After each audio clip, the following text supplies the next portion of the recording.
जो मैं अपने देश में या अपने शहर में चेंजेस चाहती हूँ, पहली चीज मैं यहाँ से 30 to 40 मिनट्स की डिस्टेंस पर रहती हूँ, तो आने में मुझे 4 रिक्शा चेंज करनी पड़ती है, लोकल बस नहीं चलती। तो पहला पॉइंट मैं ये चाहूंगी कि गवर्नमेंट इस पर भी फोकस करे। दूसरा, कैटेगरीज, ST SC के लिए ये हो रहा है, OBC के लिए हो रहा है, क्यों?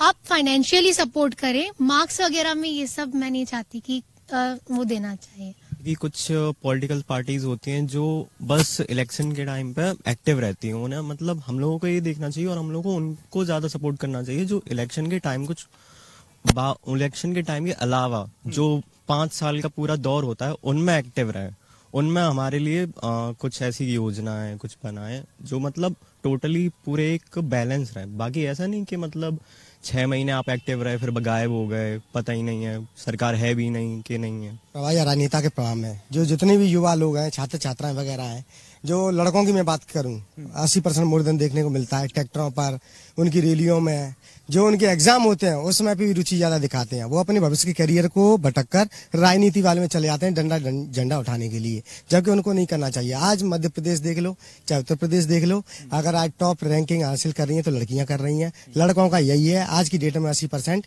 नेतागिरी में चले गए हैं, जबकि केवल झंडा डंडा उठाने का काम है। इसलिए मैं उन लोगों को सुझाव दूंगा केवल करियर पर मार्गदर्शन फोकस करें, अन्यथा किसी और पर नहीं। कोई भी सत्ताधारी किसी के पेट पालने या खाना खिलाने नहीं आते हैं। सरकार को ज्यादा से ज्यादा जनसंख्या नियंत्रण पर ध्यान देना चाहिए।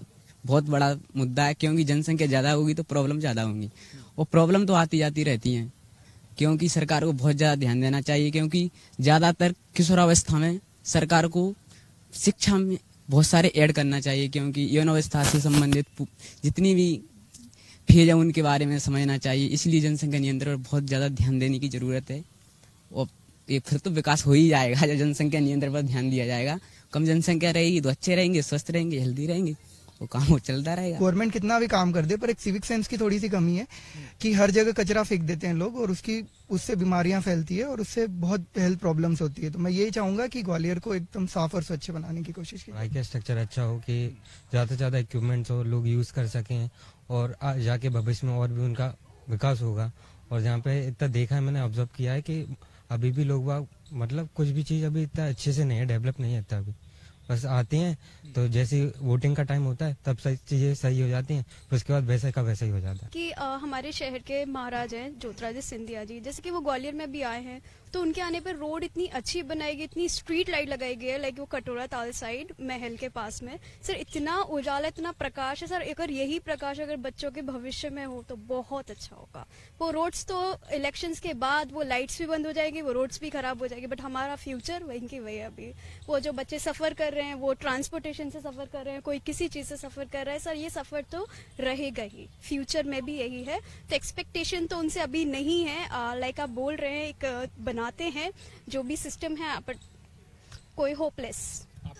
वादे तो बहुत सारे करते हैं, युवा को भी मेरे ख्याल से वो उस टाइम पर कंसिडर कर लेते हैं, हम ऐसा करेंगे वैसा करेंगे, पर कुछ भी नहीं होता। न्यू एजुकेशन पॉलिसी बनाई, उसको इम्प्लीमेंट भी प्राइवेट कॉलेजेस में हो चुका है, पर गवर्नमेंट अभी भी वहीं की वही है। काफी हद तक मतलब जहाँ तक प्राइवेट यूनिवर्सिटीज में कॉलेजेस में हो चुका है, पर गवर्नमेंट इंस्टीट्यूट में नहीं हुआ है। अगर आप ये वीडियो YouTube पर देख रहे हैं तो हमारे चैनल को सब्सक्राइब करें और बेल आइकन को दबाना ना भूलें। अगर आप Facebook पर ये वीडियो देख रहे हैं तो हमारे पेज को लाइक करें।